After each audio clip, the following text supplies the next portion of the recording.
us that we have quorum. Because that will tell you the total number of attendance for that day. I don't understand you. Can you say it again? I said, what I'm explaining here, we already had 27. And in that 27, you are bringing 𝒂𝒊𝒏 in as present. That's 28. And if you also bring in SAR, counting SAR as...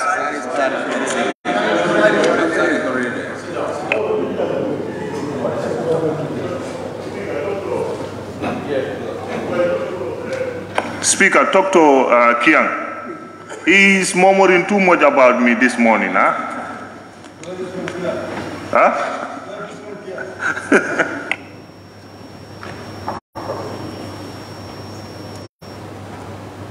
You know, I think if I get you, honorable member, you saying that so far we brought in Honorable Mamadou Lamin Ba for Banjul North to those present. The list now is 28. Am I right? And 28 can give is a quorum. Am I right? You said no. 28 will not give us a quorum. 29. Do you follow? Okay. Now we were on page 3, page 2 rather. We now move to page 3.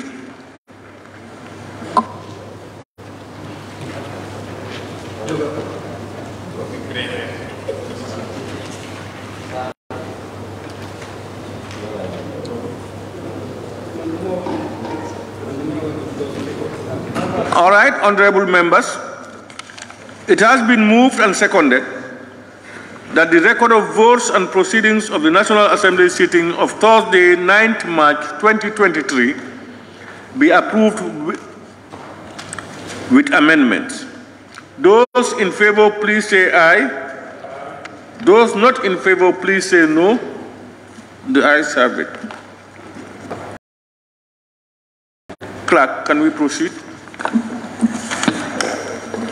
Laying of papers and reports. A report of the Standing Committee on Human Rights and Constitutional Matters on the Prevention and Prohibition of Torture Bill 2020 by the Honorable Chairperson of the Committee. Honorable members, we recall that a carryover motion by the Honorable Attorney General and Minister of Justice on the said bill was accepted. Therefore, we will continue from where the bill stopped in the 5th legislature. The committee is today scheduled to table its report before the Assembly.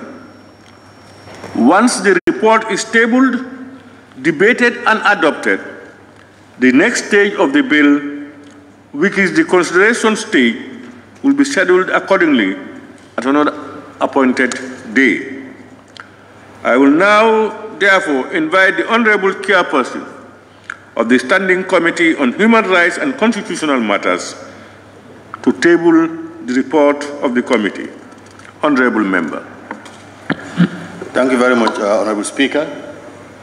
Honorable colleagues, laying the report of the Standing Committee on Human Rights and Constitutional Matters on the Prevention and Prohibition of Torture Bill 2020.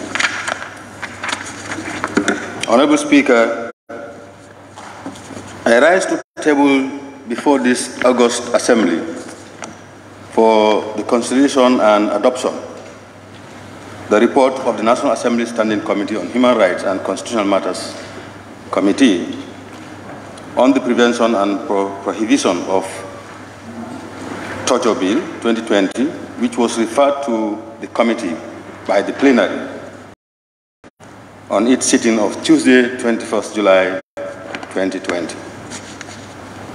During the process, the committee has extensive consultations with relevant stakeholders and also made references to criminal code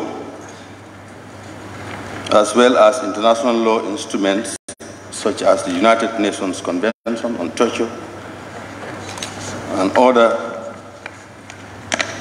cruel, inhuman, and degrading treatments of punishment, 1987, as well as the Declaration of the Protection of All Persons from being subjected to torture and other cruel, inhuman, or degrading treatment of punishment, 1975. During the consultations, Honorable Speaker, the committee scrutinized each of the provisions and made the following recommendations as detailed below. On Clause 3 of the bill, in this act, torture means any act of omission by which severe pain or suffering, whether physical or mental, is intentionally inflicted on a person by or at any instigation of or with the consent of acquiescence of any person, whether acting in an official or private capacity, for such purposes as A, obtaining information or a confession from the person or any other person. B, punishing the person for an act he or she or any other person has committed or is suspected of having committed or planning to commit, or intimidating or coercing the person or any person to do or to refrain from doing any act. This could be found on the bill, page 4.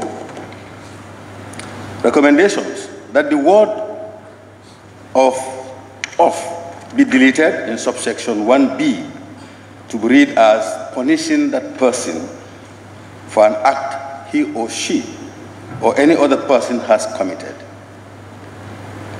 or is suspected of having committed or planning to commit, or Clause 6, circumstances aggravating the torture, notwithstanding Section 5, where it is proof that at the time of or immediately before or after the commission of torture, the A, offender uses or threatens to use or use a deadly weapon. B, offender uses or used sex as a means of torture. C, victim was a person with disability. D, victim was a pregnant or becomes pregnant. E, victim died. F, the victim was subjected to medical experiment.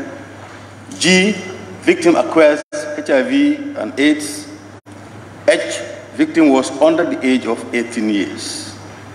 I, the victim is incapacitated. J, the victim of torture is recurring. And K, offender commits an act which court considers aggravating the offender and any other person jointly connected with the commission of an act of torture is liable to conviction to life imprisonment, which also could be found on the bill, page 5. Recommendations.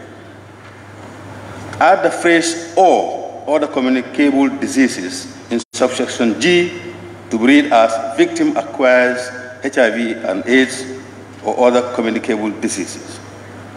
Honorable Speaker, Part 3 of the bill, other parties to the offense of torture.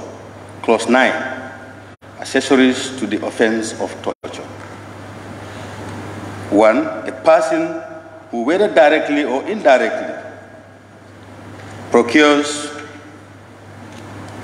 B, aids or abets, C, finances, D, solicits, E, incites, F, recommends, G, encourages, H, harbors, I, others, or J renders support to any person knowing or having reasons to believe that the support will be applied or used for, or in any connection with the preparation or commencement of instigation of torture, commits an offense, and is liable on conviction to a fine of $100,000 imprisonment for 3 years or both.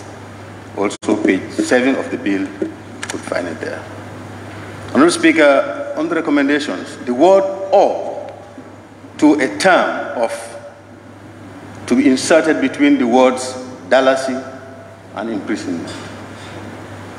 To now read, any person knowingly or having reasons to believe that the support will be applied or used for or in connection with the preparations of commission or instigation of torture commits an offense and is liable to conviction to a fine of $100,000 or to a term of imprisonment for 3 years or both.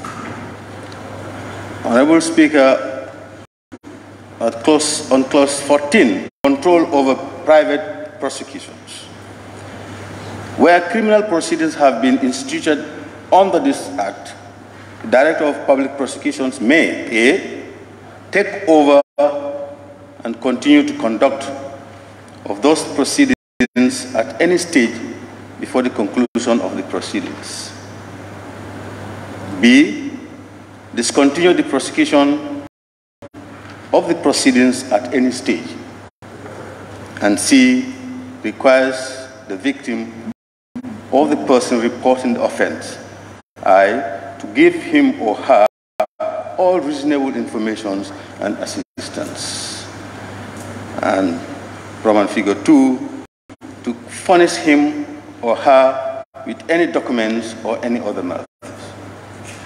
2, for the avoidance of doubt, the person other than the public prosecutor or a police officer may institute criminal proceedings for any offense committed under this Act. 3, this section shall not prejudice the mandate of the National Human Rights Commission to entertain and deal with matters under this Act as cases of human rights cases. Page 11 of the bill. Honourable Speaker, recommendation. Subsection 3 is to be amended to read, this section shall not prejudice the mandate of the National Human Rights Commission or to entertain and deal with matters under this Act as cases of human rights. Part 7, miscellaneous. Clause 20. Consent of Attorney General required for prosecution of non-citizens. A person who is not a citizen of the Gambia shall not be prosecuted for any offense under this Act except with the consent of the Attorney General, page 13 of the bill. The recommendation of the committee is the heading marginal note of this section be read as 20, consent of Attorney General required for prosecution of non-citizens. Clause 23, restriction of extradition or deportation where a person is likely to be tortured. Torture is an extraditable offense, that is 1. 2, notwithstanding subsection 1 and the provision of the Extradition Act, a person shall not be extradited or deported from the Gambia to another state if there are substantial grounds to believe that he or she is likely to be in danger of being subjected to torture. 3, the purpose of subsection 2, it shall be the responsibility of the person alleging the likelihood of being tortured to prove to the court the justification of that belief. 4, in determining whether there are substantial grounds for believing that a person is likely to be tortured or in danger of being subjected to torture under subsection 2, the court shall take into account all factors, including the existence of a consistent pattern of gross, flagrant, or mass violation of human rights in the state seeking extradition or the deportation of the person. 5, where a person is not extradited or deported as a consequence of the provision of this section, he or she shall be tried in the Gambia. Reference could be found on page 14 of the bill. Honorable Speaker, the recommendation of the committee is 2. Notwithstanding subsection 1 and the provision of the Extradition Act, a person shall not be extradited or deported from the Gambia to another state if there are substantial grounds to believe that he or she is likely to be in danger of being subjected to torture. Scheduled, page 15, section 2. 1. Physical act of torture includes systematic beating, head banging, punching, kicking, striking with truncheons, rifles, boots, jumping on the stomach. B. Food deprivation or forcible feeding with spoiled food, animal or human extra. C. Electric shocks. D. Cigarette burning by electrical heated rods, hot oil, acid, by the rubbing of paper, or other chemical substances on mucoses, membranes, or acids of spices. E. The submersion of the person's head in water or water polluted with excrements, urine, vomits, and blood. F. Being tied or forced to assume a fixed and stressful body position. Rape, that is G, and sexual abuse, including the insertion of foreign bodies into the sexual organs or rectum, or electrical tortures on the genitals. H. Mutilation such as amputation of the essential parts of the body, such as the genitalia, ears, and tongue. I. Dental torture on forced extraction of the teeth.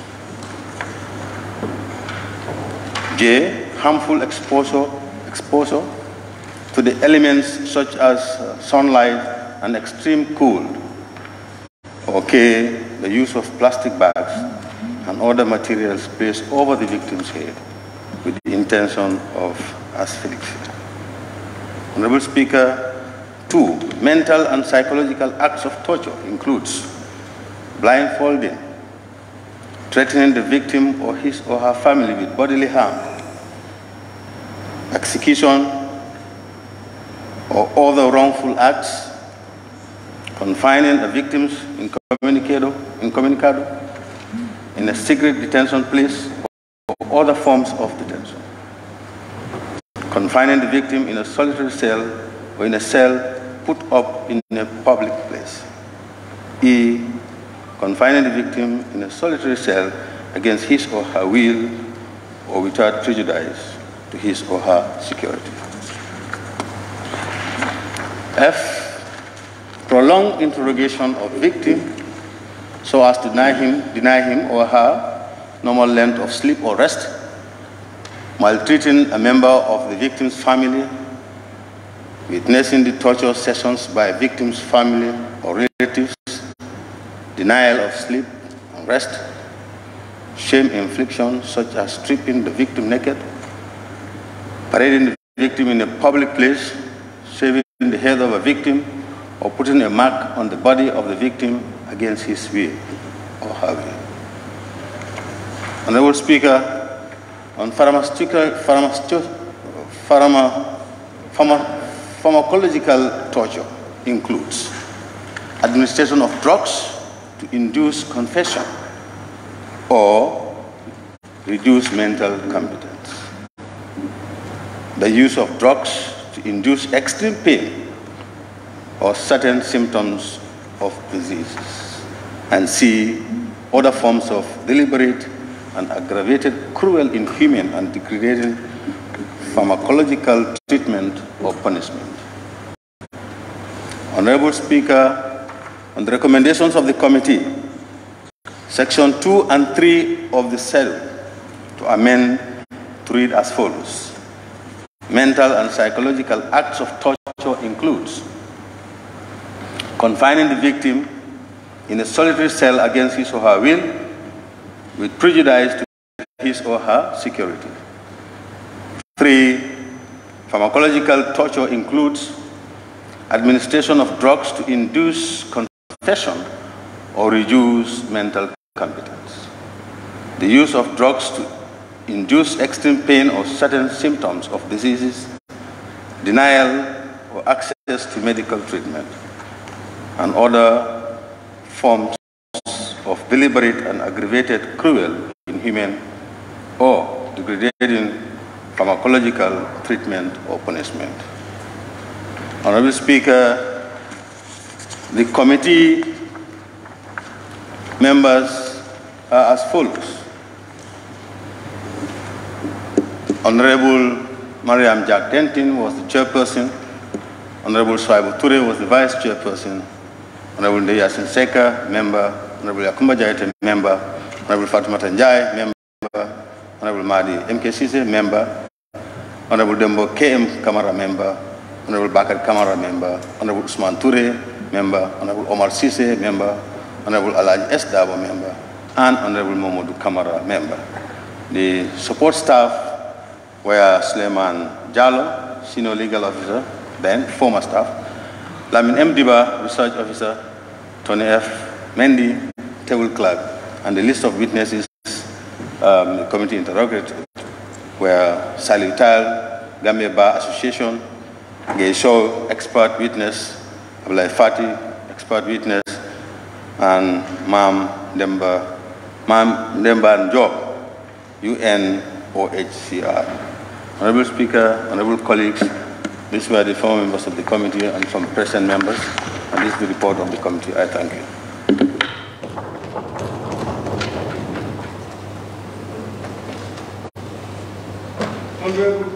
Honorable members, any seconder?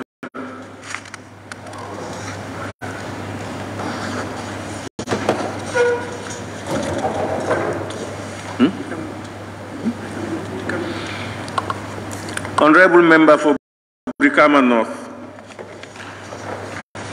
Thank you very much, Honorable Speaker. I rise to second the motion.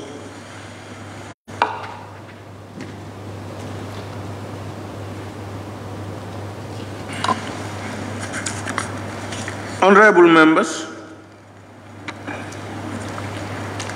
I now put the question. It has been moved and seconded that this Honorable Assembly do consider the report of the Standing Committee on Human Rights and Constitutional Matters on the Prevention and Prohibition of Torture Bill 2020. Those in favor, please say aye. Those not in favor, please say no. The ayes have it. Any honorable member who now wishes to take part in the debate may do so by raising your tag. We will have the list with us.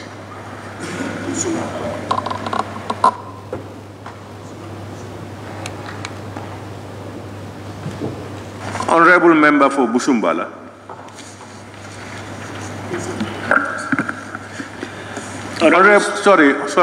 Honorable members, if you want to take part in the debate, you can raise your tag. Your name will be listed.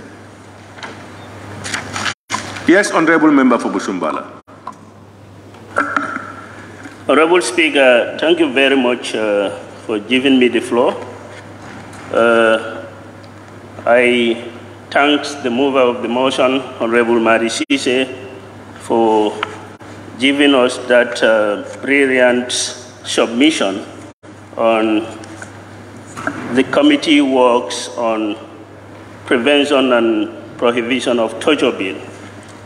Having gone through the report submitted submitted by the committee, it's worth mentioning that the committee have indeed did justice to,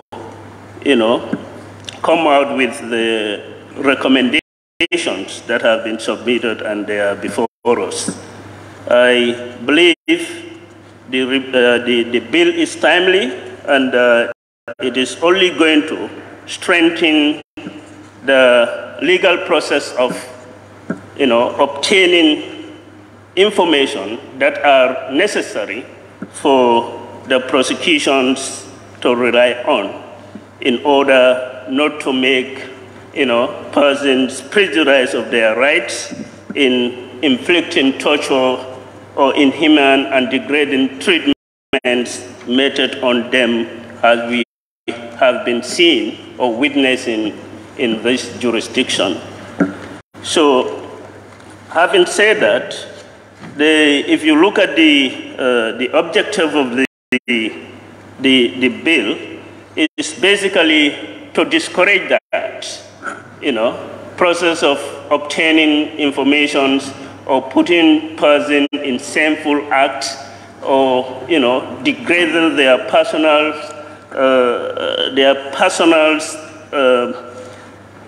degrading their personal abilities and so many unnecessary acts that the persons undergoes whilst having obtained certain information from them. The objective of this particular bill is also to bring or to bridge the gap, the legal gap that has been created, the lacunas in the provisions of other laws. This bill also will serve as a complement to other laws in order to effectively and efficiently, undertake proceedings of prosecutions regarding those silence issues in the law.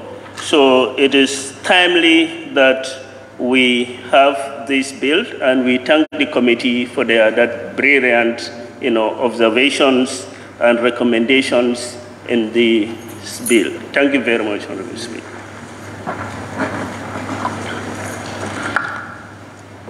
Thank you very much, Honorable Member for Busumbala.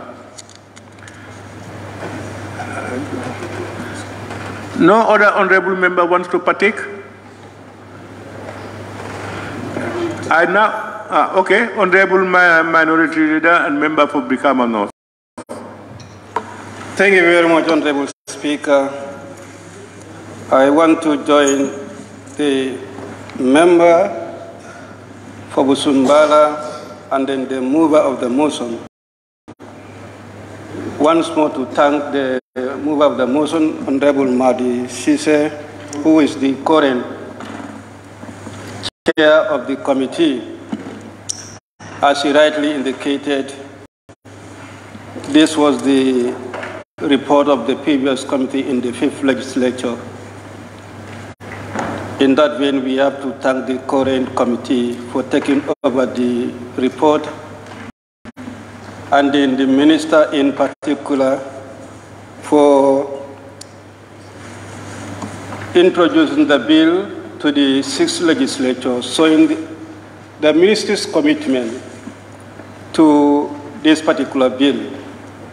Honorable Speaker, this bill is very important in the sense that torture as an act or acts has that lacuna in our laws, and therefore it is very difficult to actually charge issues regarding to torture. And this bill has come to address that situation. And going over the report has also enhanced the issues surrounding definition and application of torture in our laws. I have the belief that when we come to the consideration stage, it's going to help us a lot to do the necessary amendment to further enhance the bill to that standard as we yearn for. On that note, once more, I thank the committee, the current committee, and then the former committee as well as the minister for introducing the bill. Thank you. Thank you very much, Honorable Member for Brikama North and Minority Leader. I now invite the Honorable Member for Latrikunda Sabiji. Thank you very much, Honorable Speaker. I don't also intend to speak for more than 2 minutes. I thank the mover of the motion, Honorable Madi Jobar, and the entire committee, Madi Siserada, my in-law, and the entire committee for doing a very good job. This report is precise. This report is good. This report is about torture. Torture is bad.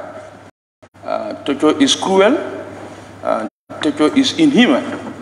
Torture doesn't know whether you are UDP, whether you are APRC, whether you are NPP. Torture makes people to speak under duress. It makes people to speak under compulsion. And it makes people to confess to crimes you have not committed. So therefore, I thank the committee once again. I'm sure this bill will have a smooth run to be passed so that the lacuna in our laws with regards to torture can now be filled. Thank you very much. Thank you very much, Honorable Member for Latrikunda Sabiji. Honorable members, may I now call upon the mover of the motion, the chairperson, to respond to the issues raised on the report. Honorable Chairperson. Thank you, Honorable Chair. Well, as the parliamentary language, this is a non-controversial bill. That is why there is no issues raised.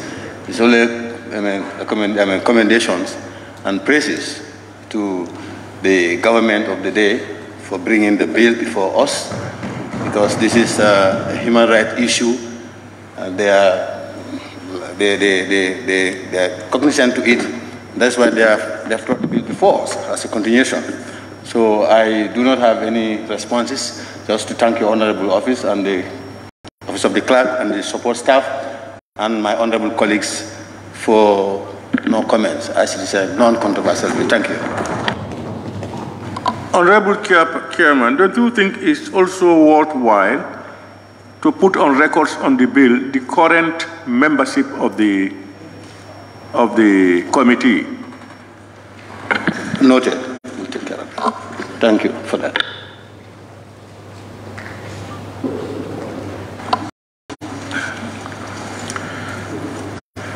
Let me thank you all, those who contributed and those who never. I think it's a non-controversial one, as the mover said. I now move the question. Be resolved that this Honorable Assembly do adopt the report of the Standing Committee on Human Rights and the Constitutional Matters on the Prevention and Prohibition of Torture Bill 2020. Those in favor, please say aye. Those not in favor, please say no. The ayes have it. Let me thank you all and thank the presenter, the mover of the motion, the Honorable Chairperson of the committee, and all those who contributed. The next stage, that's the consideration stage of the bill, is going to be scheduled as per the agenda of the session. Clerk, can we proceed? Laying of papers and reports. A report of the Select Committee on Trade and Regional Integration on the Labour Bill 2022 by the Honorable Chairperson of the Committee. Honorable members, we recall that the motion for the second reading of the bill entitled the Labour Bill 2022 was moved by the Attorney General and Minister of Justice on behalf of the Minister for Trade on Tuesday, 19 December 2022. The motion was seconded and the debate on the general merits and principles of the bill ensued.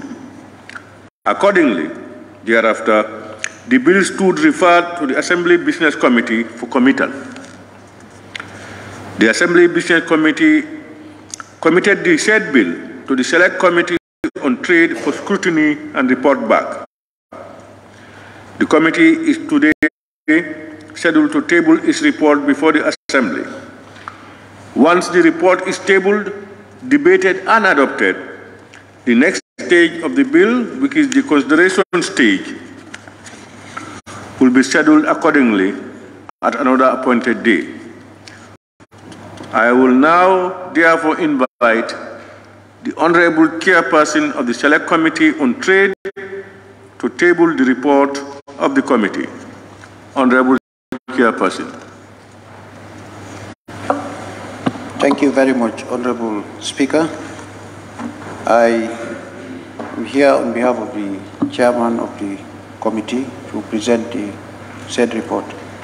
Honorable Speaker, I hereby stand before this August Assembly to submit this report to the National Assembly members. Although it is a bulky report, we will try to summarize it in the way that members will be able to refer themselves to the copy that is being sent to them. First, I will start with the introduction. The sittings of the 6th Legislature on December 13, 2022, during the 4th ordinary session of the 2022 legislative year, witnessed the introduction of a bill entitled Labour Bill 2022. On the second reading of the bill, honorable members debated on the general merits and principles of the bill. The bill was being read for the second time and was referred to the Assembly Business Committee for committal to the relevant committees as dedicated by Standing Order 68. The National Assembly Business Committee remitted the bill to the Select Committee on Trade and Regional Integration. In this regard, the committee convened a meeting on February 8, 2023 to strategize and identify a way forward on scrutinizing the bill to fulfill its mandate, as prescribed by the Standing Order 69, which provides the procedural guidelines to perform its task. During the meeting, the committee considered it prudent to call on the mover of the bill and his team of drafters from the Ministry of Justice and the first witnesses to provide evidence on the bill. This gave the honorable members the chance to clear all issues raised before engaging the relevant stakeholders. For comparison purposes, it also took note of information regarding the existing act in the country governing labor issues and in other jurisdictions. This report indicates the mandate proceedings of the committee and provides a summary of evidence gathered from witnesses. All the proposals for amendments were also captured for case of reference for members in scrutinizing the bill, for approval or otherwise at the consideration stage. The composition of the committees. The composition of the committee for the Select Committee on Trade the honorable members are Honorable 𝒂𝒄𝒄𝒏 Jallo, the chairman of the committee, Honorable Fatou Cham, the vice chair, Honorable Alhaji Mbow, member, Honorable Lamin Cissé, member, Honorable Modlamin Ba, member, Honorable Famara Sabali, member, Honorable Sekou Ba, member, Honorable Famara M. Kora, member, Mfali M. Kora, member, Honorable Keba Tumanding Sane, member, Honorable Suleiman Saho, member, Honorable Abdul Sow, member, and Honorable Aruna Bari, member. The subject matter specialist, Mr. Bai Ibrahim Job, support staffs, Mr. Marabi S. Haidara, Director of Committees, Mr. Ibrahim Jao, Senior Assistant Committee Clerk, Ms. Fatoumata Keita, Committee Clerk, and Ms. Amibaro, Research Officer. The committee acknowledged the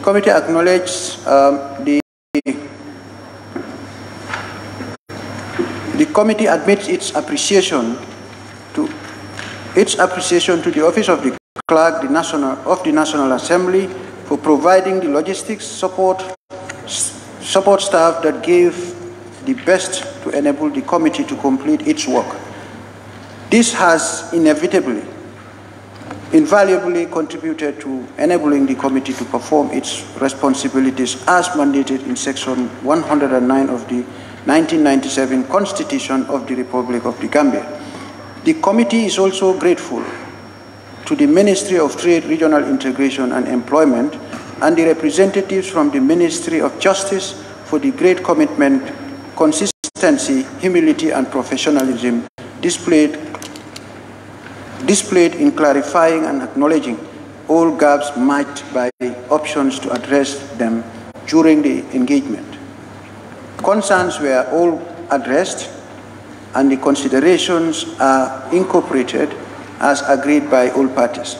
The committee is equally grateful to all other stakeholders, witnesses who took time to scrutinize the bill and satisfactorily demonstrated competence, dedication, professionalism, and objectivity in giving valuable evidences which enriched the content of the bill. Finally, the committee wishes to commend all the honorable members for demonstrating a high sense of commitment and dedication throughout the exercise.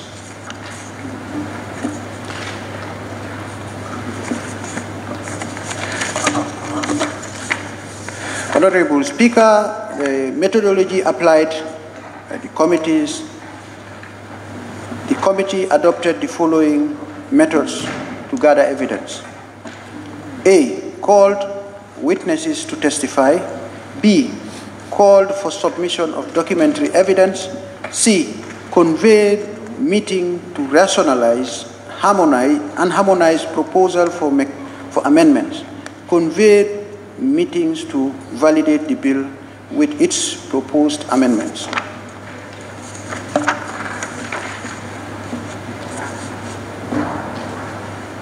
Proceedings. The committee relied on the testimonies of witnesses to review the details of the whole bill, clause by clause, taking due notice of any input aimed at adding value to the content of the bill. Cross-references were made to ensure that the content of the bill were brought in conformity with the 1997 Constitution of the Republic of the Gambia, the Labour Act 2007, and other laws of the country. Witnesses were also invited. The list of witnesses could be referred to honorable members on page 8 as listed on page 8 and 9 respectively. Honorable Speaker, the summary of evidence.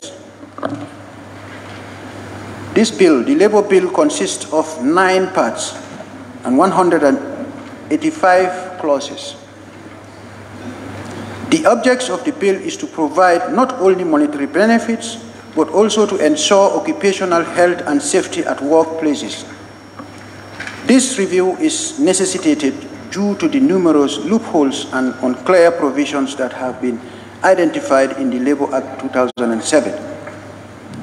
During the stakeholders' consultation, it was highlighted that the current Act is silent on important issues such as the expatriate quota, domestic servant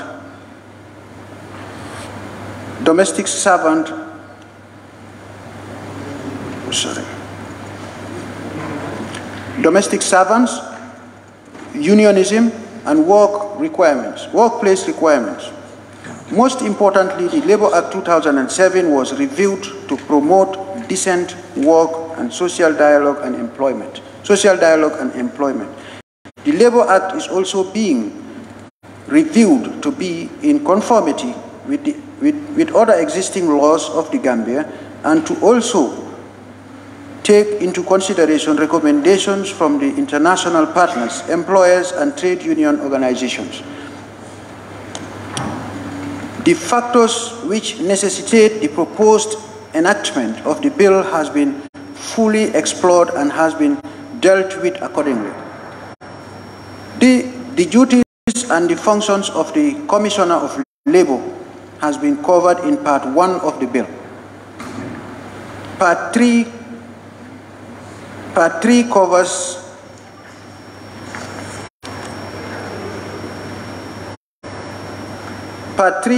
the silence and operations of private employment agencies. Part 4 talks about the licensing and operations of private employment agencies. Part 4 talks about the establishment, composition, and functions of the Labour Advisory Board. The establishment, composition, and functions of the Expatriate Quota Allocation Board and the Industrial Tribunal were covered in Parts 5 and 6 respectively. Part 7 covers the rights and duties of both employers and employees. Conditions regarding the employment of children, women, and persons with disabilities were covered in Part 8, 9, and 10 respectively. Labour subcontracting is covered in Part 11, Part 12 and 13 covered maintenance and development of human resources and contract of employment and their types respectively. Occupational health, safety, and welfare is covered under Part 15, and Part 16 covers the protection of wages. Parts 17, 18, and 19 covered the issues on discipline, dismissal, redundancy, freedom to associate, and the right to collective bargaining and industrial relations in miscellaneous, respectively. The witnesses emphasized the necessity for the various boards and the industrial tribunal to manifest competence and professionalism in all their undertakings to handle labor issues in the country. Honorable Speaker, finally, it is envisaged by all stakeholders that the bill will address the labor issues in the country by utilizing the tripartite system, which is inclusive. Getting into the bill part by part, in summary, the techniques, the scrutiny, evidence, consideration, and advice recommendations of the committee to the parts and clauses of the bill. Part 1, preliminary. Clause 2 of Part 1, the committee proposed Clause 2 with amendments as presented in the edited version that it is requested for amendments as will be appropriated in the amendments of the said bill. Clause 3 of Part 1 is also recommended for amendments.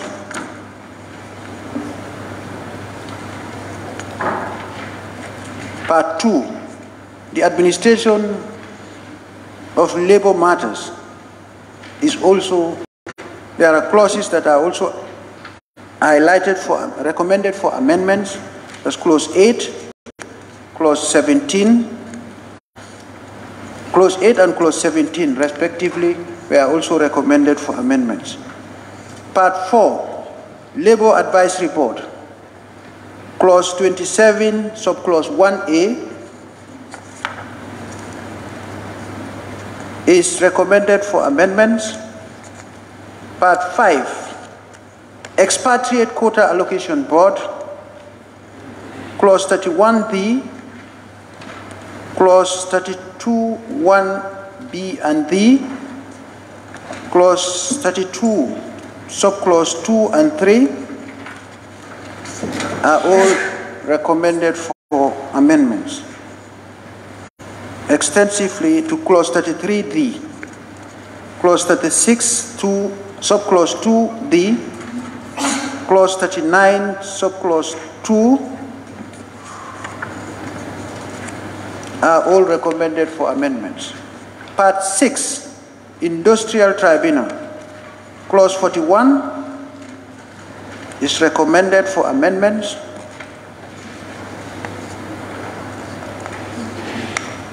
Part 8, Employment of Children, Clause 54, subclause 1 is recommended for amendments. Part 9, Employment of Women, subclause 62, clause 62, subclause 5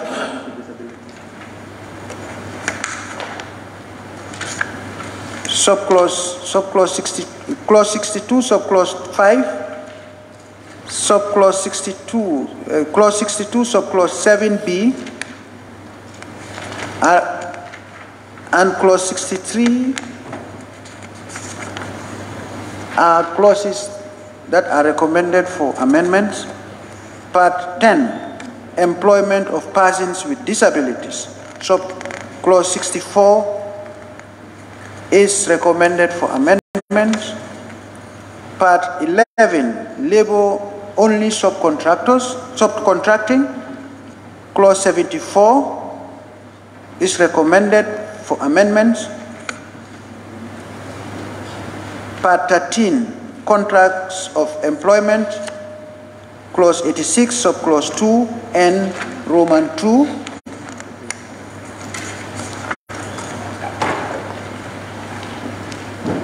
Clause 86, subclause 2M, Clause 90 and Clause 90, Clause 96, Clause 99 and Clause 100 are recommended for amendments. Part 14, Terms and Conditions of Employment, Clause 108, Clause 109, subclause 5 are recommended for amendments. Part 15, Occupational and Health Safety Welfare, Clause 113, Clause 119, Clause 120, subclause 1, 2, and 3 are recommended for amendments. Part 16, Protection of Wages, Clause 124,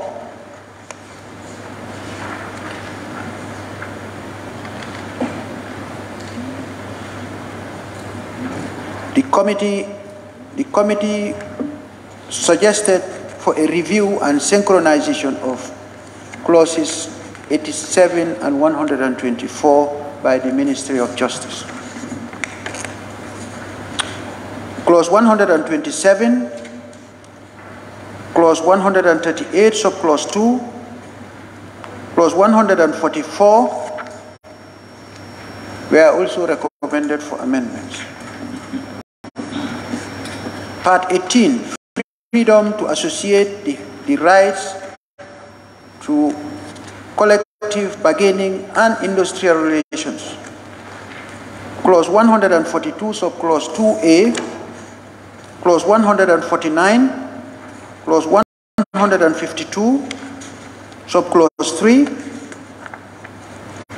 Clause 156, Clause 157, Clause 158, Clause 162, Clause 166, Clause 168, subclause 8, Clause 169, subclause 3, Clause 170, subclause 1,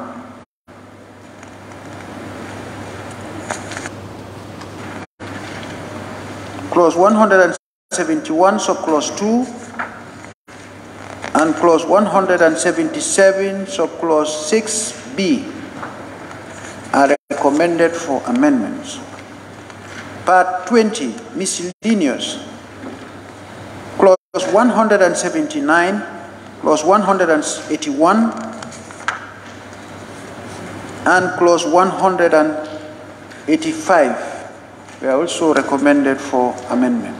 Honorable Speaker, on that note, on behalf of the committee, we thank the whole House for giving us the opportunity to lay our reports before the Honorable House. On that note, I thank you.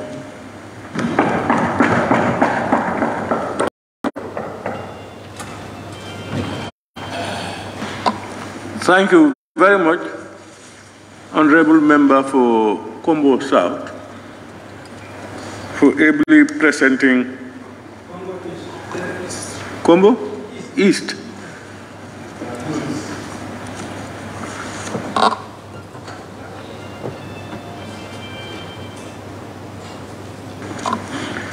For ably standing to say my debate on the. Yes, you may continue. You may continue. Yeah. Okay. Thank you very much, Honorable Speaker. As alluded earlier, this is a timely report, and we want to thank the Ministry for having the foresight and initiation to bring this important bill to the National Assembly. This bill is going to replace the 2007 Labour Bill, which had a lot of lapses and has not dealt with some legal issues pertaining to employment in this country. And the Honorable Minister, in laying the report in the National Assembly, has clearly indicated to us all the processes that were taken in initiating this program, where they did a very thorough consultation, and not only limiting it to the Gambia, but also at the regional level, and they went further, Honorable Speaker, to talk to the highest body of labor organizations in the world, that is the International Labour Organization. So I think the inclusion of very important aspects of contracts, employment, and also especially the labor quota are very important issues that this bill is going to deal with. Coming from the civil society organizations, we have been grappling with the issue of expatriate quota, because expatriate quota is clearly defined in our laws, and it stated those who should be considered as expatriates. You can only have an expatriate quota in an institution or in an agency when the expertise do not exist in that agency or institution. So we have seen documents and we have seen correspondence coming from some institutions that are calling for expatriate quota, where you have hundreds of those people that can deal with. So I think, Honorable Speaker, that is very key, and that is going to save the government of the Gambia and also promote decency in the workforce in this country.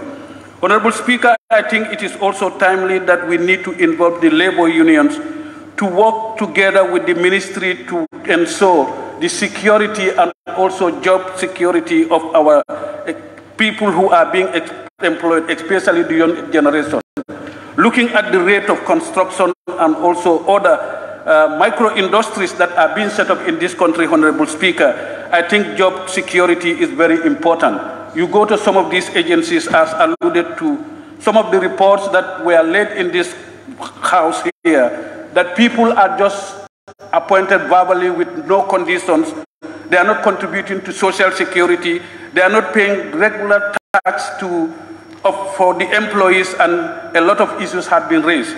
And I think, Honorable Speaker, this bill is going to address all those things and will bring more sanity in the labor force, and ensuring that when it comes to the issue of security and also job tenure will also be very good. One key important aspect that was also dealt in the bill, Honorable Speaker, is the issue of incidents that happen, like when you have an accident. You know, the people have been contributing 15% maximum towards these things, but there is a rule that says serious damages which are categorized above 25 are to be paid for a lifespan, and institutions and agencies are not adhering to those things. So I think all those things are dealt with in this bill. So Honorable Speaker, this is very timely, and I want to call the National Assembly to support this bill when we go to the third reading, to ensure and incorporate all the suggestions that were agreed by the committee and the ministry, to put them in this thing and then clean it up to have sanity in our new law. Thank you very much, Honorable Speaker. Thank you very much, Honorable Member for Combo South, for ably seconding the bill. Honorable members, I now put the question. It has been moved and seconded that this Honorable Assembly do consider the report of the Select Committee on Trade and Regional Integration on the Labour Bill 2022. Those in favor, please say aye. Those not in favor, please say no. The ayes have it. Any honorable member may now opt to take the floor and contribute on the debate. I have a list here. I now invite the honorable member for Combo East.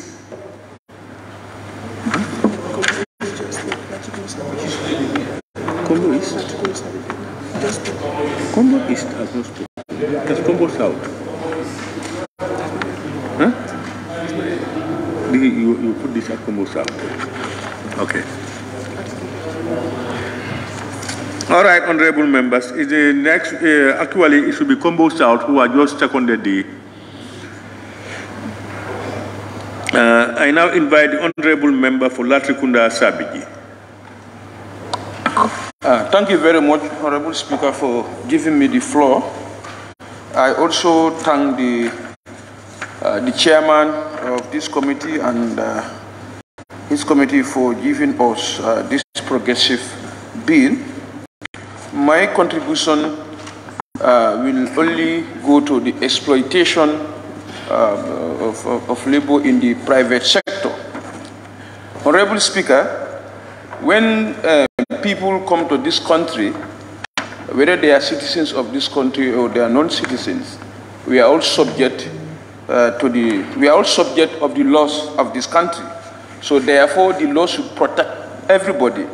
The law should not only protect citizens and leave the non-citizens to the mercy of their employers. Like the recent happening at 𝒂𝒄𝒄𝒏 supermarket. This is unfortunate, this is bad, and this should be investigated by the National Assembly. And the bad part of it, or the sad part of it, is they have illegally used our legal security outfit, the police and the immigration department, to prevail on the illegal deportation of one of the employees of 𝒂𝒄𝒄𝒏 supermarket. This is undone, this should not have happened, and the National Assembly should reprimand all the security apparatus responsible for that. So in essence, the law, this labor bill should also protect the foreigners who comes to this country and work for their foreign employees. Thank you very much. That's my submission.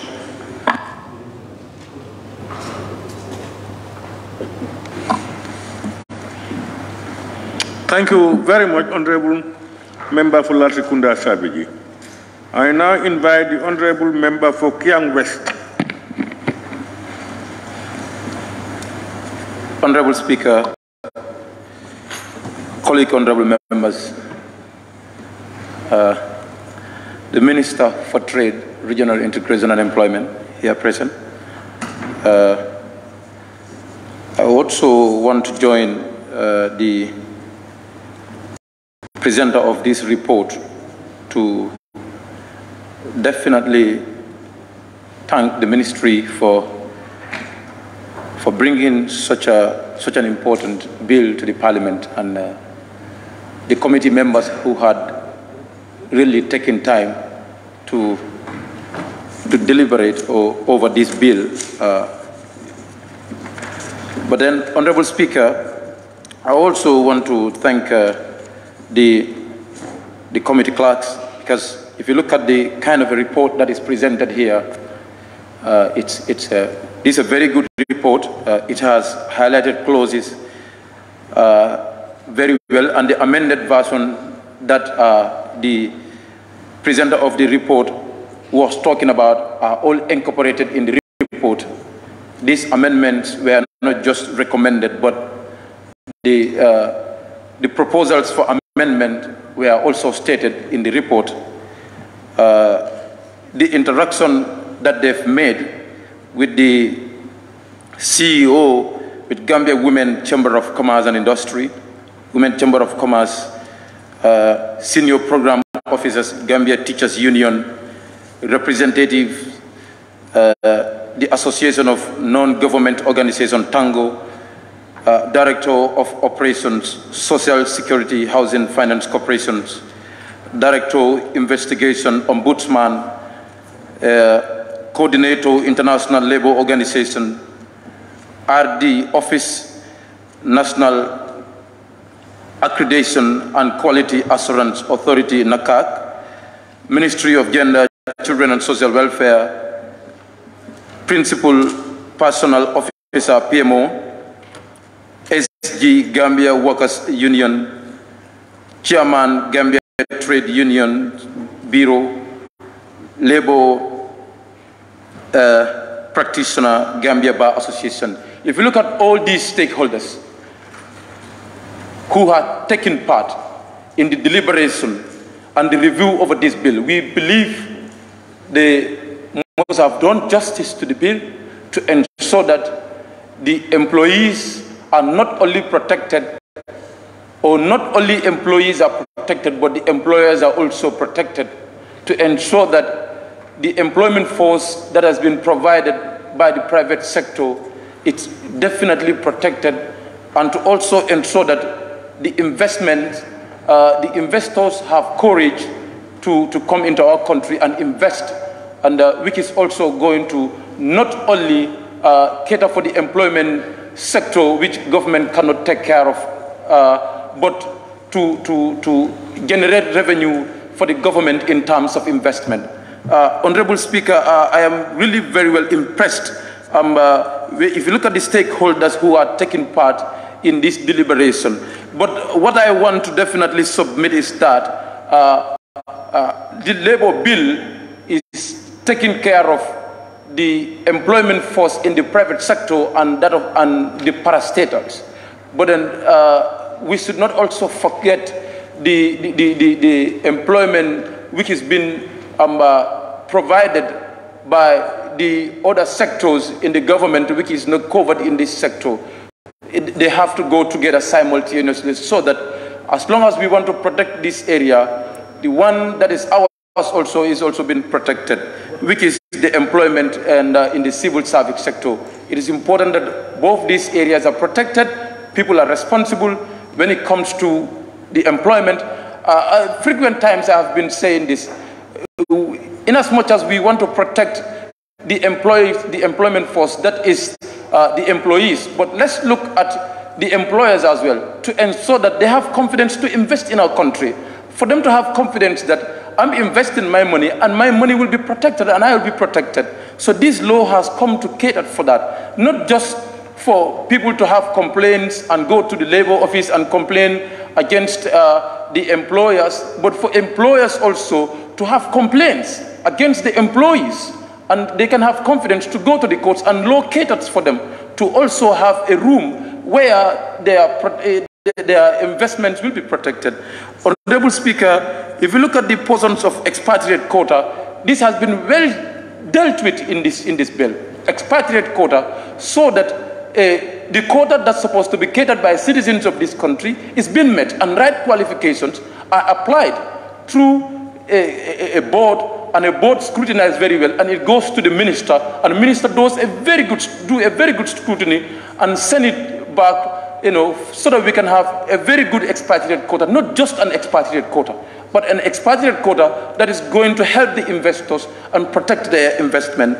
Honorable Speaker, the employment of disabilities also, this bill has tried to look at the employment of disabilities to ensure that persons with disabilities are well protected, and the employment, the infrastructure in the employment sectors is definitely conducive for their movement. This is really a very good thing that we need to look at. And the most amazing thing that the bill has looked at, that is the employment of the domestic servants. The domestic servants are very well exploited. They are not respected in this country. You are a domestic servant to a house, you take care of the person's baby, you take care of the grandparents, you take care of everything at home. And there's no respect, there's no rule for this. And there is no proper monitoring. And they can wake up one morning and say, you go home.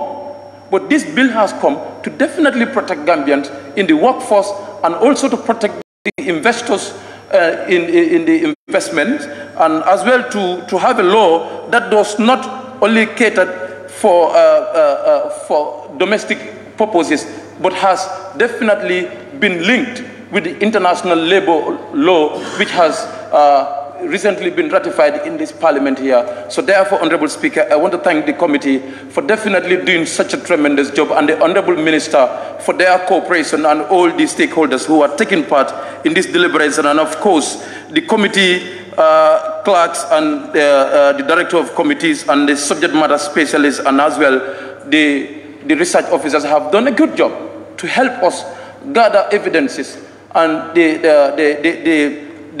papers, these position papers that was submitted by various stakeholders were position papers which we have not just only incorporated in the bill, but we had gone over them again and reviewed them again with the Labour Office and that of the Ministry of Trade to ensure that we have a right document for the Gambians. Honourable Speaker, on that, by giving that few remarks, I want to thank you very much for giving me the floor. Thank you very much, Honourable Member for Kiang West. I now invite the Honourable Member for Fonyi Jarol. Honourable Speaker, I have observation.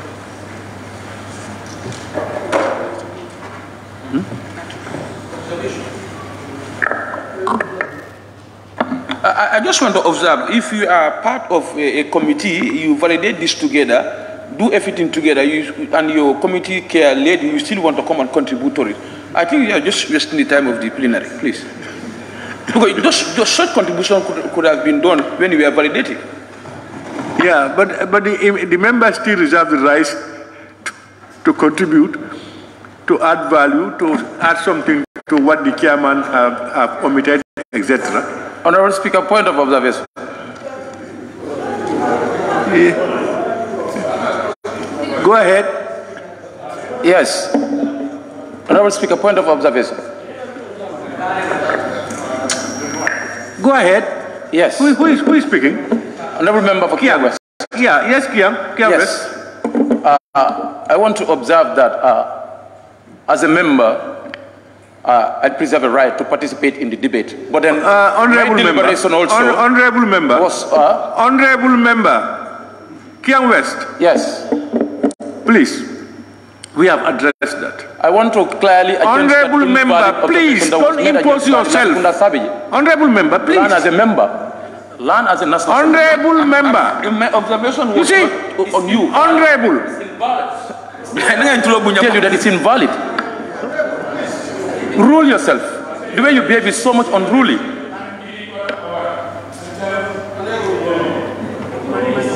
You know, Honourable Member for Kiang West, this is not a bantaba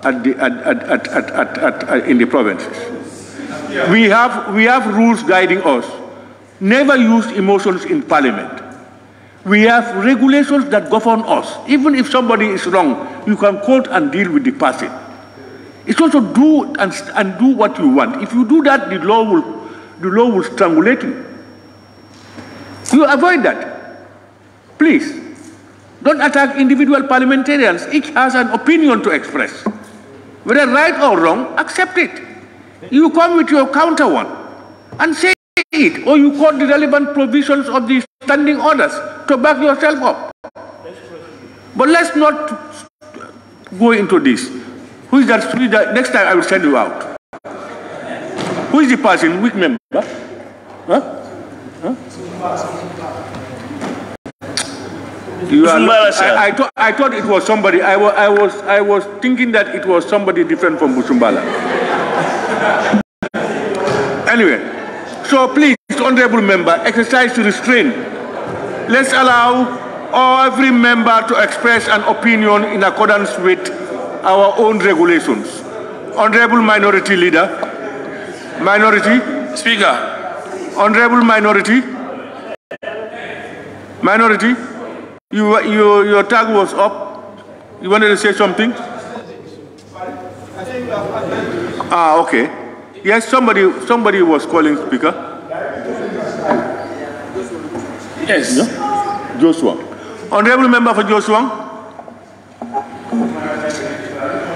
Pardon?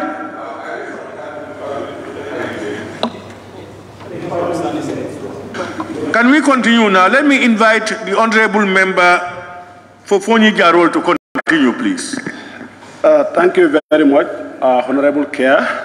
May I start by thanking the Honorable Minister for timely bringing this bill.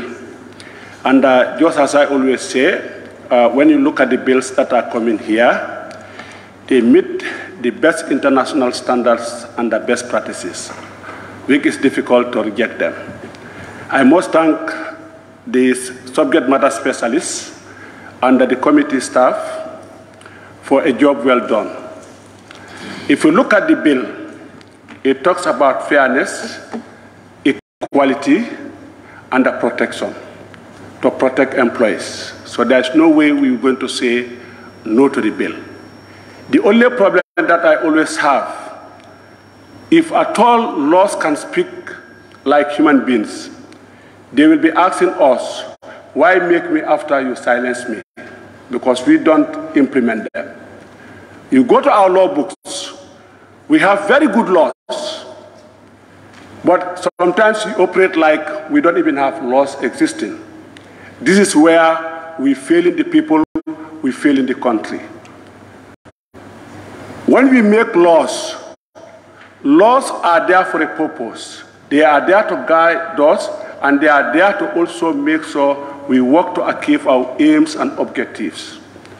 And then you look at this labor bill, like what I have said, it meets best practices that are acceptable nationally and internationally. And if you go to the working environment today, things that we'll find in the environment are not pleasant. Our people are not protected.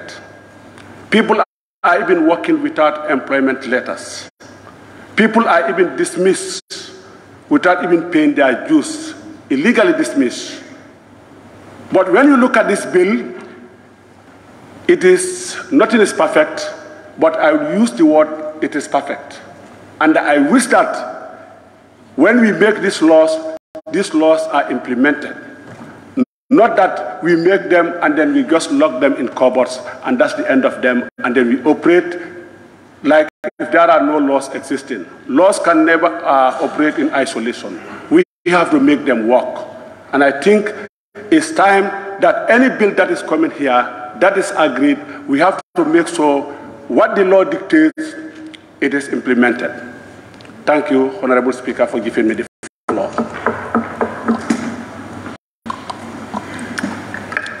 Thank you very much, Honorable Member for Fonyi Jarol.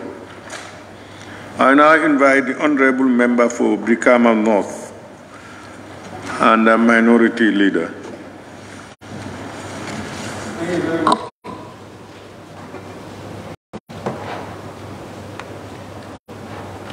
Thank you very much, Honorable Speaker. I also want to join my colleagues to thank the mover of the motion and the entire committee for the job well done. However, I have to recognize the presence of the Minister of Trade, who is here to witness the laying of the report that has to do with this bill. He should be commended for that. This is what we are expecting for all the ministers to do, so that there will be no that gap between the committee and the ministry.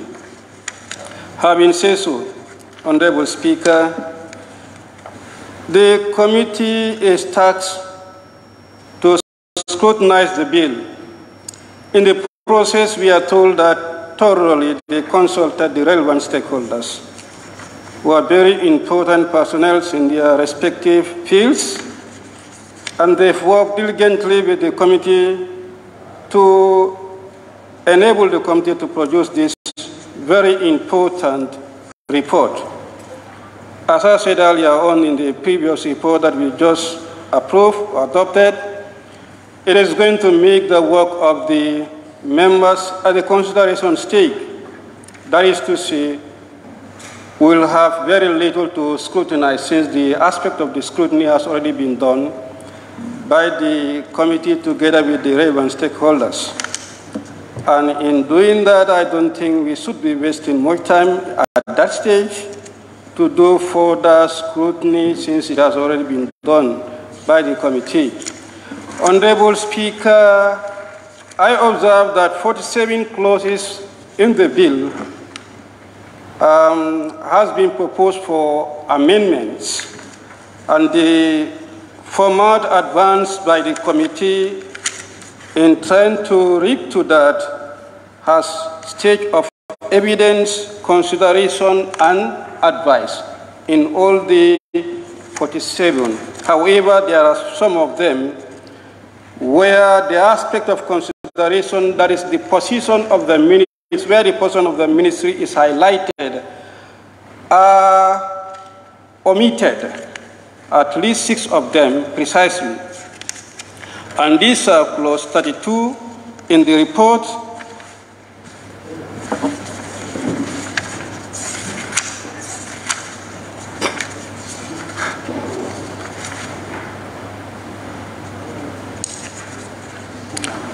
let me start with clause 32 in the report.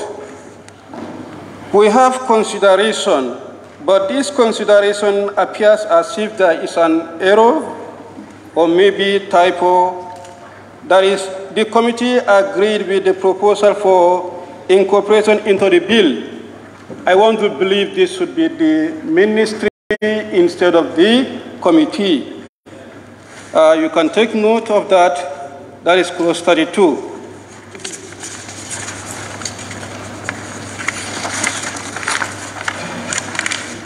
And at clause 86, where we have the evidence, and the evidence, the procedure has been, the evidence is the position of the committee, but in this case, we have the ministry recommended. I want to believe that instead of ministry should be the committee. That is in page 17. And page 18, that is clause 96. There is no provision for the consideration where we have the position of the ministry entailed. So we want to know what's the position of the ministry, since there is no provision for consideration. On page 19, clause 105.5, there too there is no provision for consideration. It entails the position of the ministry, whereas in agreement with the proposal or otherwise. And clause 119, there perhaps is only the evidence, no consideration, no advice.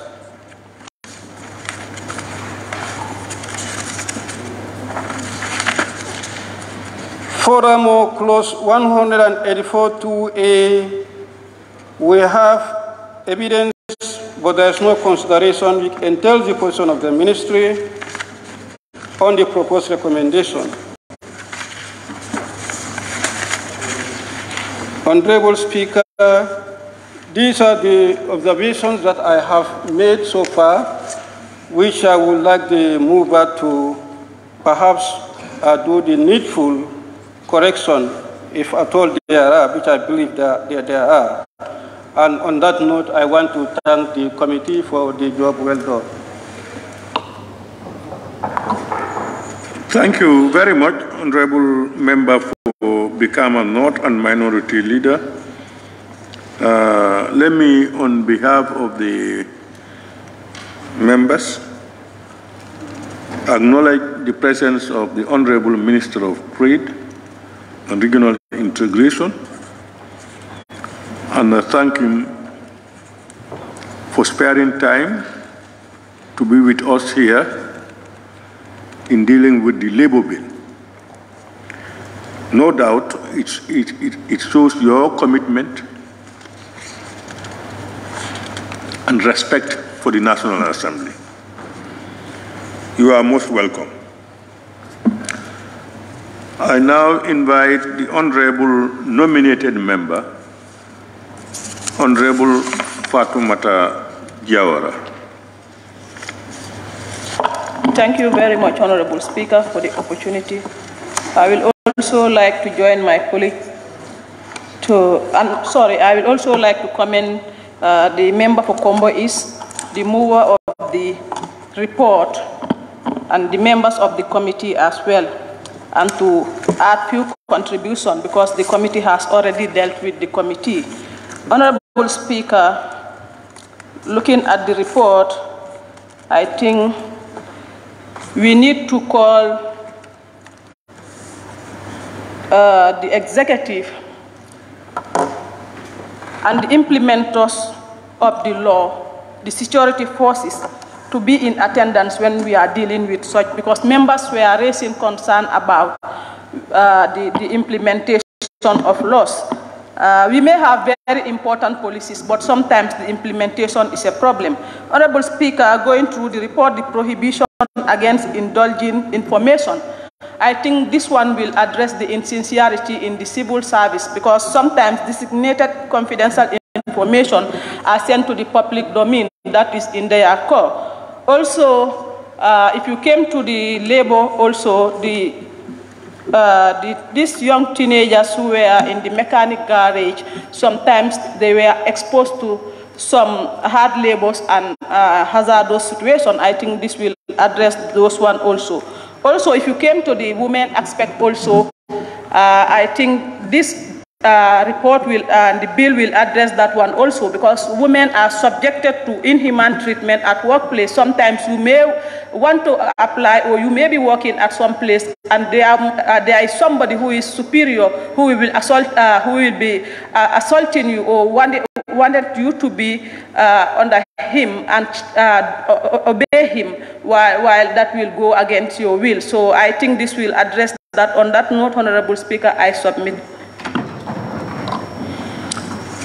Thank you very much, Honorable nominated member Fatoumata Jawara.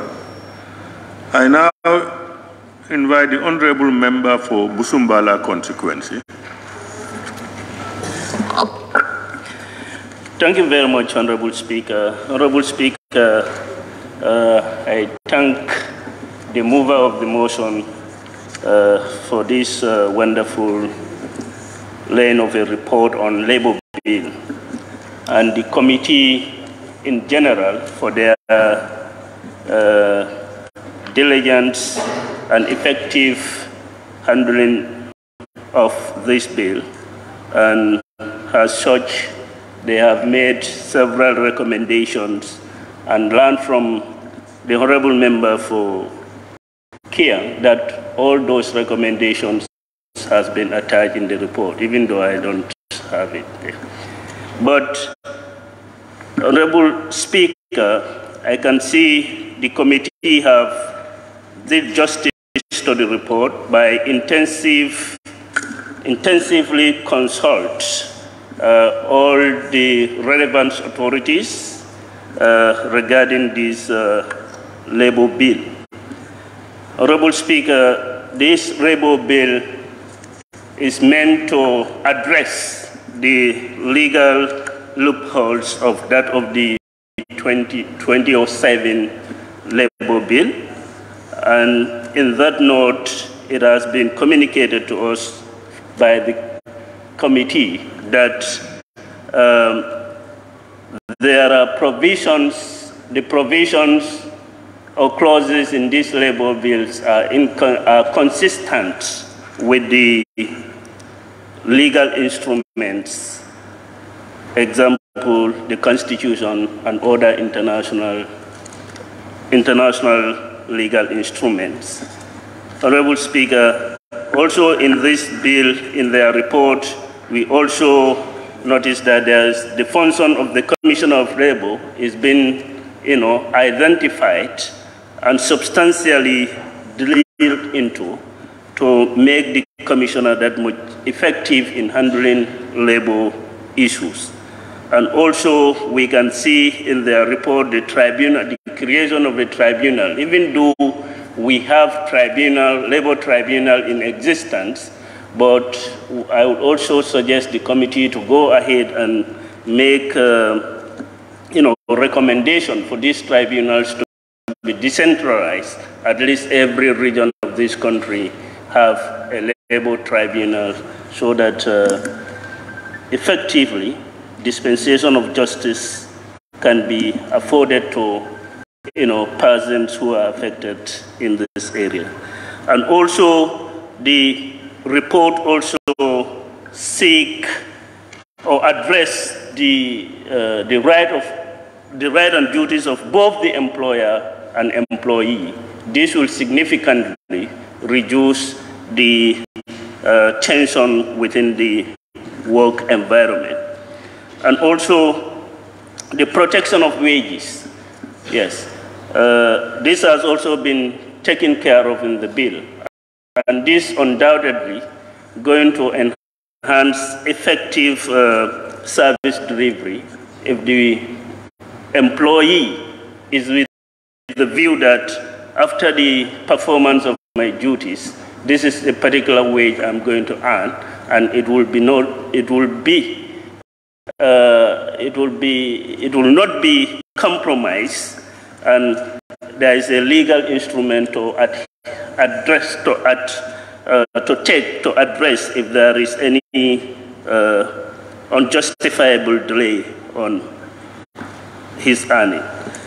So on that note, I really wanted to go into several recommendations that the committee has made mention of, but hence it has been also, the recommendations has also been attached, so no need for the chair to shed light on those things. So thank you very much, Honorable Speaker. I beg to take my seat. Thank you.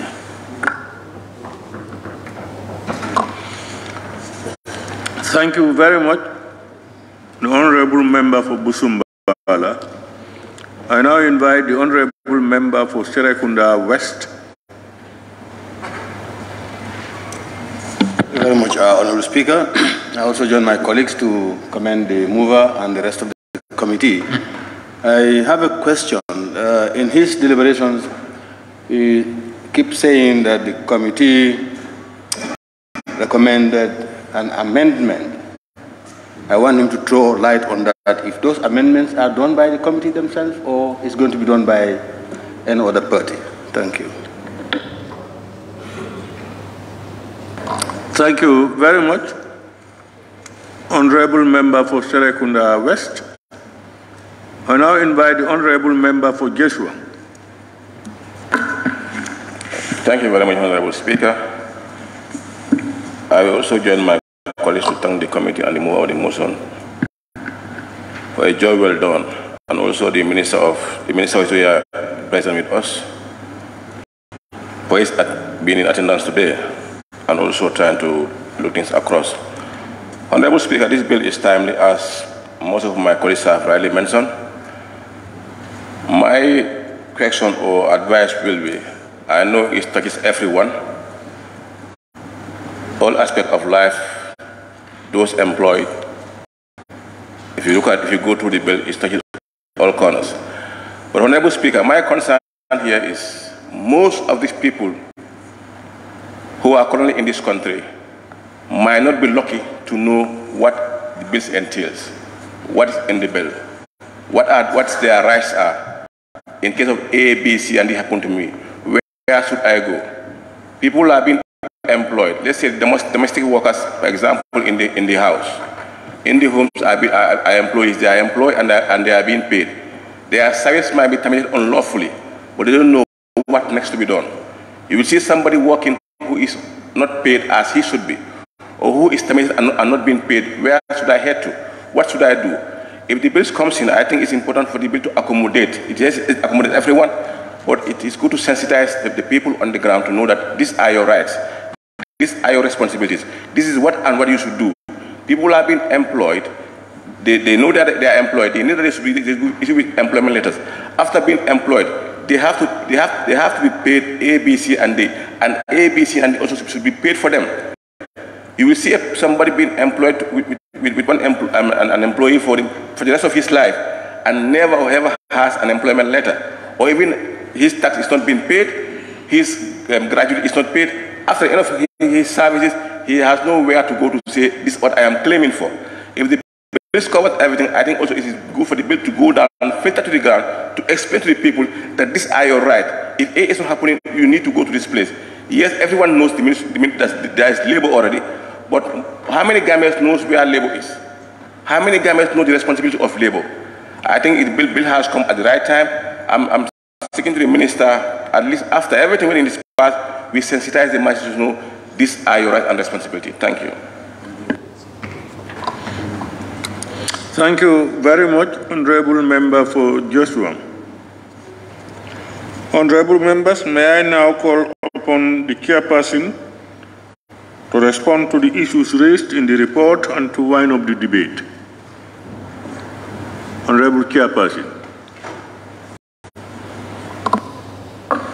Thank you very much, Honorable Speaker.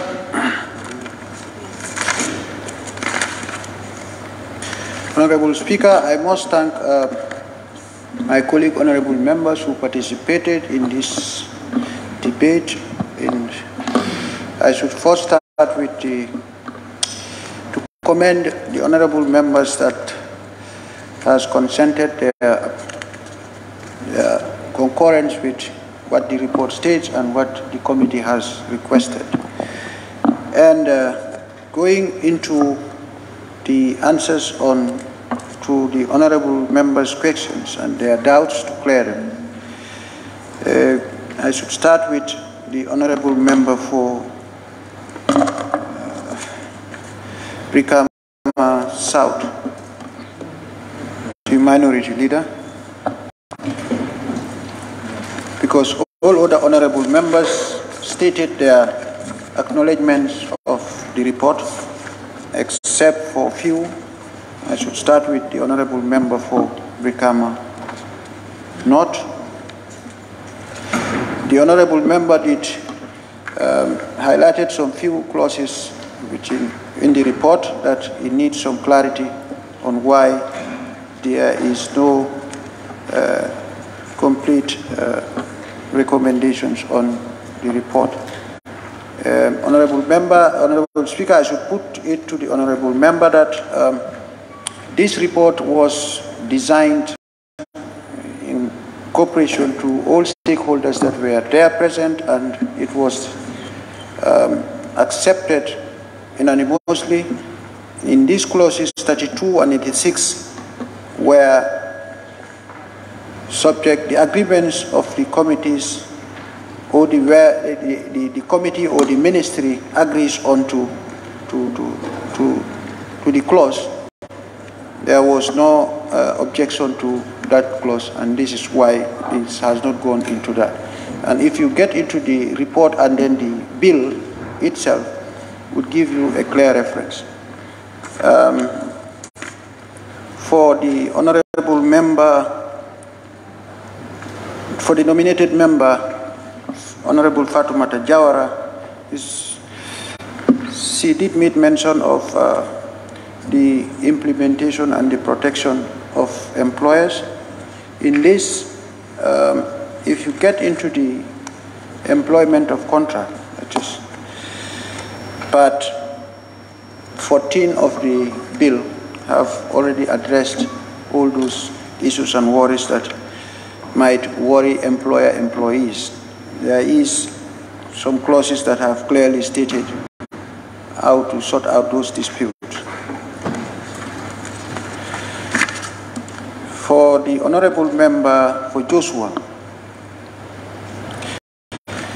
the security of employment between employer and employee also has been addressed by in the bill, part 14 of the bill has also stated clearly that the employer-employees protections are seriously been dealt with, and the committee has gone into it with its stakeholders to make sure that those loopholes are being addressed and that all parties would enjoy the advantages of the new bill.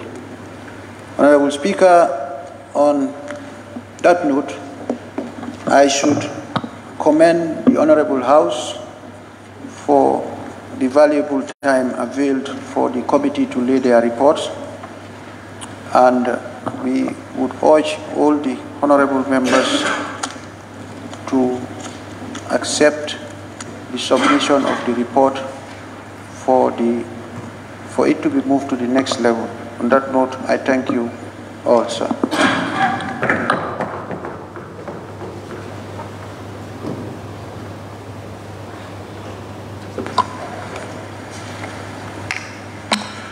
Thank you very much. Let me thank all honorable members who have contributed and those who have listened. I now put the question, honorable members. Pardon? Yes. Come on, no. Yeah, Honorable Speaker, I thank the mover of the motion for that clarification. Where we don't have the consideration, that sounds the ministry is in agreement with the committee. That is noted. However, I think there are some or few areas, page 13, clause 32, I believe that word under consideration, instead of committee, should be ministry. That was what I was trying to say. The ministry agreed with the proposal for the incorporation. I'm suggesting instead of committee, I believe that should be ministry. And then the other one can be found in page 17, clause 86(2)(n)(2), which reads the ministry recommended. I believe that should be the committee recommended. For this, what I was saying, maybe there are typos. And the other one is pertaining to clause 119. The committee recommended for the drafters to redraft this clause and make it simpler to avoid any ambiguity. So we have not seen the final position. Now that means it's still for the drafter. That could be the ministry. They are at leverage to redraft it. But how that redraft look like, this is what we are not privy to as at now.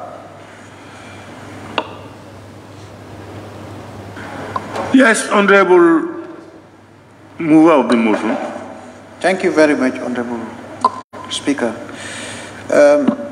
Honorable Speaker, for clarity purpose, the honorable member did highlighted these few doubts in him that he may request for an amendment or for further clarity. I should put it to the Honorable House that as it was written here on clause 32, on clause 32 of the report, the minister here, according to the report, since it was debated on and it was discussed by stakeholders, I think the word minister stands to be the appropriate word in that sentence to give it its value. And for the other clause that he has said, it was for the reframing of the sentence in clause 119. If you get to the bill, if you get to the bill, it reads to say prohibition of deduction of wages. If you check into the structure of the sentence, that is, I may read, subject to the provision of this act, the operator of a work shall not, in respect of the cost of anyone. Sorry, which clause are you reading? Clause 119. 119? Yes, 119.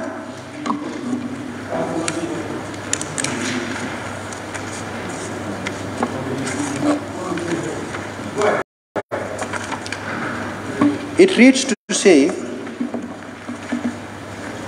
subject to the provision of the Act, the operator of a workplace shall not, in respect or the cost of anything done or to be done by him or her in pursuance of this Act or regulations made under it, A, makes any deduction from the sums contracted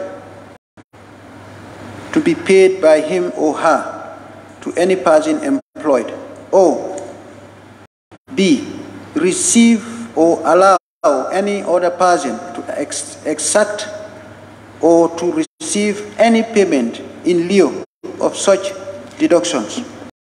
Now, our recommendation reads, we recommended for the drafters to redraft the clause and make it simpler to avoid any ambiguity, that is, to avoid any conflict. Here, it was put to the drafters to get together and then find time and get back to us, since the time allocated for the committee to compile this report and then submit it before the committee would have taken, and I think they are working on it to represent it and then get it down to us for perfection, for comparison.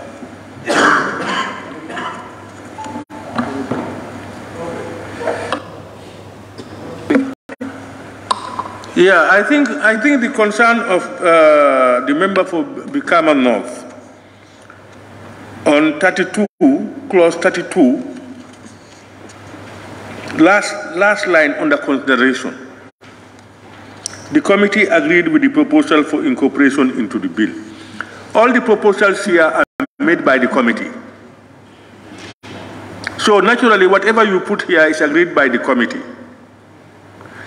And in the other ones, you are putting, if you look on top on 31D, on top of that one, consideration, the ministry agreed with the recommendation of the bill incorporation. So I think he tends to believe that you've sought the agreement of the ministry. That's why you should be mentioning the ministry rather than the committee.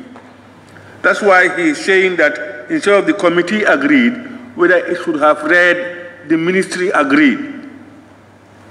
But it looks like you insist that it's the committee. That word committee is right. Yes, Honorable Speaker, the committee is right.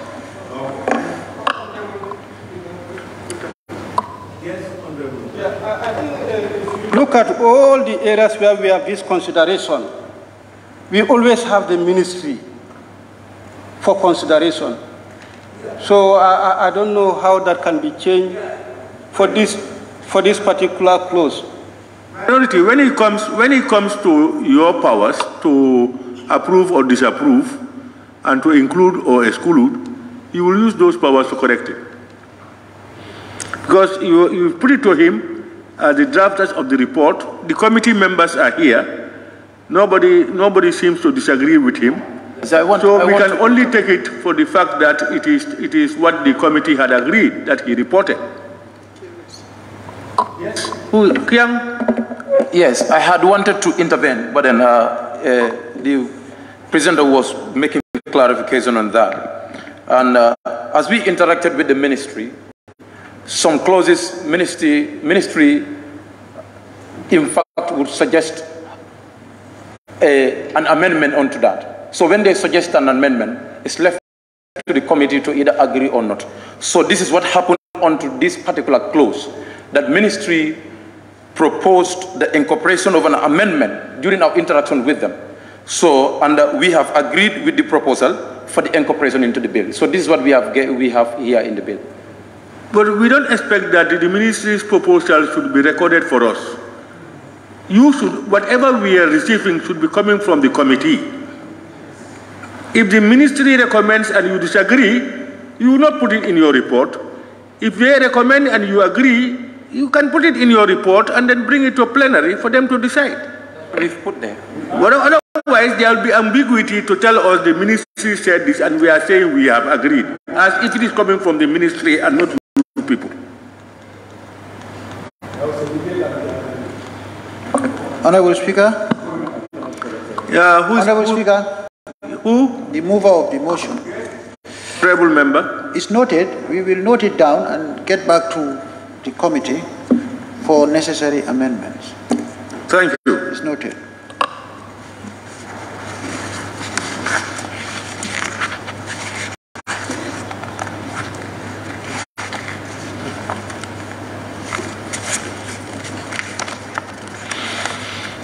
Oh, yeah.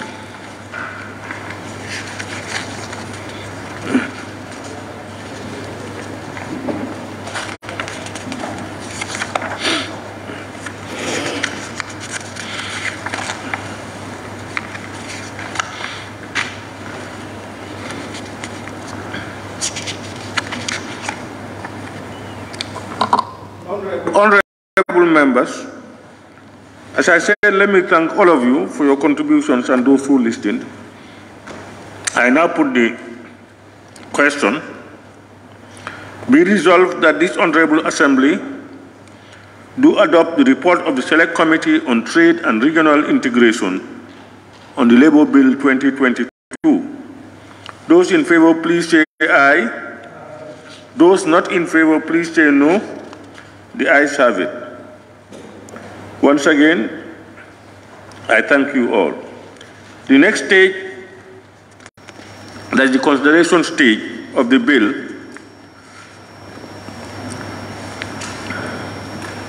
will be scheduled as per the agenda of the session. We now move. Clerk, can we proceed? Bill. Order 66, second reading of the Local Government Amendment Bill 2022. The Honorable 𝒂𝒄𝒄𝒏𝒆𝒍, member for Brikama North.